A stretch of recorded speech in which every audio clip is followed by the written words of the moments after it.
night you came. Well, then what is? Someone you believed in, you aren't going to believe in anymore. I married a legend about a hero.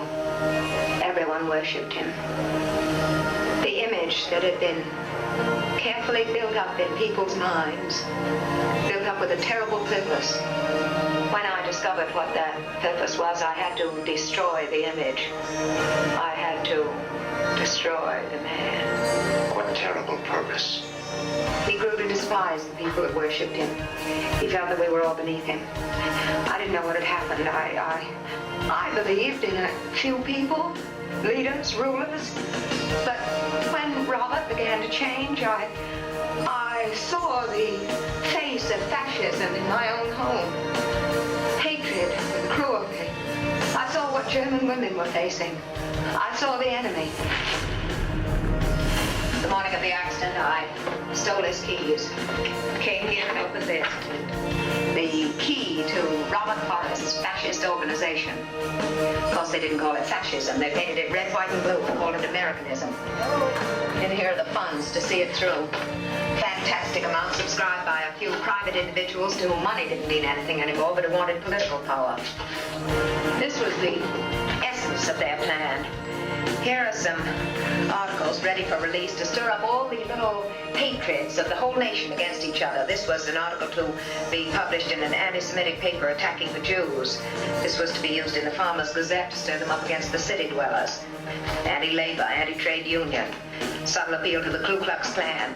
Here's a list of newspaper editors who either sought to occupy public office or sought to dictate who should occupy public office. And when they failed, felt that the public was a great stupid beast. But what was really shocking to me was the complete cynicism of the plan. Each of these groups was simply to be used until its usefulness was exhausted. If one group threatened to get too powerful, it would be killed off by another group. And in the end, all these poor little people who never knew to what purpose they were lending themselves. What happened to him? He changed. Not all at once, but gradually.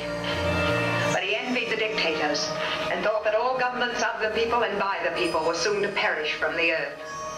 I remember the first day I trembled with fear at the change that I saw in that face.